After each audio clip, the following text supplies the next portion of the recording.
Good morning, everyone. Hopefully you had a good weekend. I basically want to make a quick video. Hopefully you can hear it okay because it's raining really hard right now. But I want to give a quick little C student level definition of a tariff. In short, think of a tariff as everyone says it's a tax, which that is true. But the way I look at it is they're trying to change behavior. Whose behavior are they trying to change? They're trying to change my behavior and your behavior. What they want to do is they want to say, okay, when you're going to your Home Depots or whatever, you're buying a product. Most of our products are made in China, and the American made products that are like for like tend to be a lot higher, right? So when you go to the store, they want the consumer, the American people, you or I, to say, okay, instead of buying the American made drill, I'm going to buy the drill in China for, I don't know, let's just half the cost. I don't know. I'm just easy math, just half the cost. What they're trying to say is, okay, China, we're going to overinflate. We're going to put a premium on your products for shipping it into the US. And that's going to drive, and that'll hopefully level off to where when you go to make that purchase, you can buy American made, or you could buy the one made in China for relatively the same and or better cost. That's what they want. They want you to change. They want to change behavior. They don't want Americans spending their dollars on things made in China, things made overseas. They want it to try and keep all those dollars here. That's kind of, I'm not an economist by any means, but that's kind of what I was able to take away from all the chatter. They're trying to change behavior. So think of it in terms of that. And for me, that helped me because it made it a lot easier, made it more sense. Like, okay, so they just want us to spend our dollars differently. Okay, got it. Now,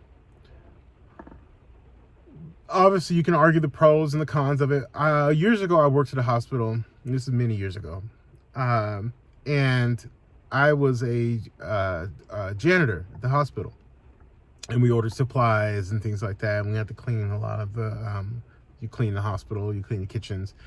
Well, I remember talking to my boss at the time, and we also did like the kitchen portion as well. And he was in charge of not only running the janitorial staff, but he's also in charge of ordering the food for the hospital. So he would order all of the, produce and things of that nature. Most of the produce would come from places like Chile or Mexico and all over, right?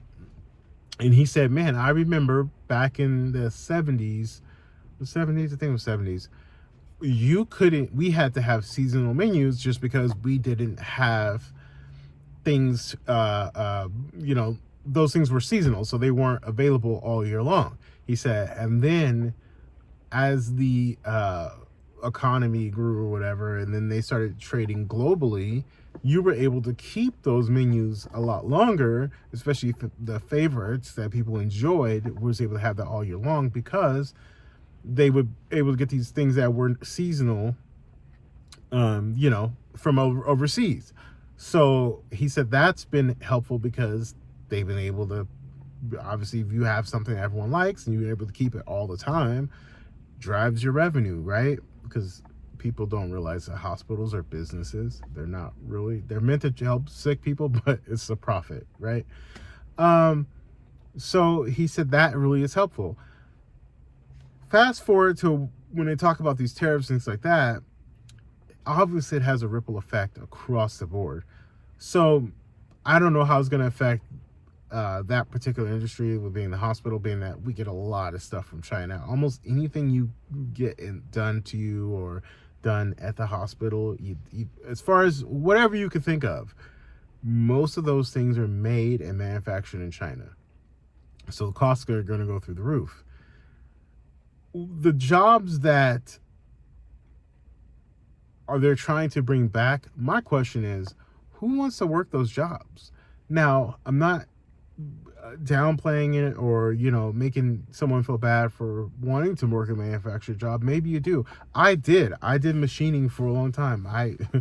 You guys may be confused, but I've done a lot of things. I've throughout my career when I was trying to find my way. You know what I mean? Before I landed in real estate. That being said, those jobs, no one wants to do those jobs anymore. Everyone wants to go into, well, now the trades are starting to become more appealing. Um, People want, obviously, tech jobs, higher paying jobs is what people want. We are never going to be able to compete on a global level when it comes to manufacturing, just because our standard of living is much higher. You can't compete with someone who can work for a fraction of the cost, and they probably sleep on dirt floors, have regular houses. Their standard of living is very lower. They probably bicycle to work, and they're willing to work 16 hours for a fraction of the pay and be precise and be good at it. And then over in America, whereas most of us don't really want to work those manufacturing jobs. When I was in doing machining, I was laid off twice during '08, just because it was going overseas. Guess where? To China. And these are things like rubber gaskets when I was doing like a press, and then I did some other medical things, a lot of stuff like that. Just manufacturing, like little bolts or whatnot, the special nuts for different medical equipment or what have you. All of that stuff went overseas because the labor was too good, so these companies were farming it out. And this has been happening for a long time now. And so just think of a tariff as changing behavior. Is it effective? I think on some areas it can be effective, but what's happening right now, who knows? So that's my take. I just look at tariffs as trying to change behavior, and the more you know, just helps you understand. So hopefully that was helpful. Please don't forget to like, subscribe, and comment and share. Appreciate it.